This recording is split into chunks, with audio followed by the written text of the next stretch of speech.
என்னோட சின்ன மகன் வந்து அ ரொம்ப ஃப்ரெண்ட்லியான ஆளு. எல்லார் கூடயும் நல்லா பேசுற, சிரிச்சுக்கிட்டே இருக்கிற ஒரு கேரக்டர்.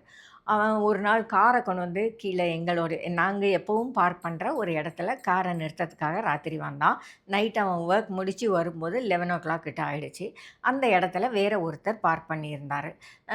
அது வந்து யாருக்குமே அலாட்டட் பார்க்கிங் கிடையாது. ஆகையினால யாரும் யார்கிட்டயும் போய் டிமாண்ட் பண்ண முடியாது. இவன் வந்த சமயத்துல அவரு கார பார்க் பண்ணிட்டு இறங்குறாரு. ஸோ, இவன் இறங்கி போய் அவர்கிட்ட சொல்லியிருக்கான், "சார் இது வந்து நான் எப்பவும் பார்க் பண்ற இடம். இதுக்கு நேரா மேல எங்க வீடு இருக்கு. நீங்க எந்த பிளாக்ன்னு எனக்கு தெரியல. பரவால்ல இப்ப விட்டுடுங்க. இனிமே வேற இடத்துல பார்க் பண்றீங்களா?" அப்படின்னு சிரிச்சுக்கிட்டு கேட்டிருக்கான்.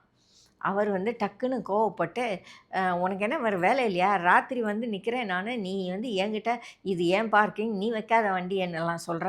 அப்படின்னு ஏதோ பேசியிருக்காரு. உடனே அவன் சொல்லியிருக்கான் திரும்பவும் கோவமே படாம, இல்ல சார். நான் ரெகுலரா நிறுத்துறதுனால உங்களுக்கு சொன்னேன். மற்றபடி இந்த இடம் யாருக்குன்னு சொந்தமெல்லாம் கிடையாது. நான் எப்பவும் நிறுத்துறேங்கிறதுனால தான் உங்களுக்கு சொன்னேன்." அப்படின்னு சொல்லிட்டு சிரிச்சுக்கிட்டே போய் அவன் கார் எடுத்துட்டு போய் வேற எங்கேயோ நிறுத்திட்டு போயிட்டான். அடுத்த நாள் காலையில அவன் கார் எடுக்க போனப்ப, அதில ஒரு லெட்டர் துண்டு இருந்தது. அதில அவர் இந்த கார நிறுத்தினவரு எழுதியிருந்தாரு. "தம்பி, நேத்து நைட்டு நான் ரொம்ப டென்ஷன்ல வந்தேன். நீங்க என்கிட்ட அப்படி பேசினப்ப எனக்கு இன்னும் கொஞ்சம் கோவம் வந்துருச்சு.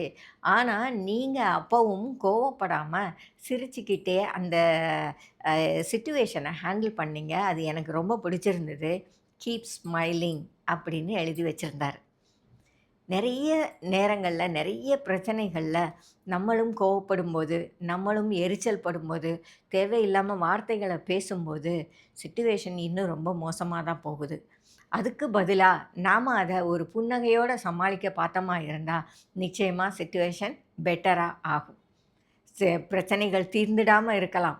ஆனால், கண்டிப்பா அதுக்கு ஒரு பெட்டர் சொல்யூஷன் இருக்கும்.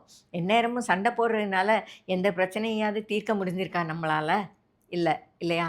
அப்ப அதுக்கு ஒரு ஆல்டர்னேட்டா சமாதானமா பேசி, ஒரு புன்னகையோட ஒவ்வொரு விஷயத்தையும் ஃபேஸ் பண்றதுக்கு நம்ம பார்த்தோமா இருந்தா, ஒரு வேள அது நமக்கு ஒரு பெட்டர் லைஃப் ஸ்டைல நமக்கு கொடுக்கும். எல்லாருக்குமே சந்தோஷத்தையும் கொடுக்கும்.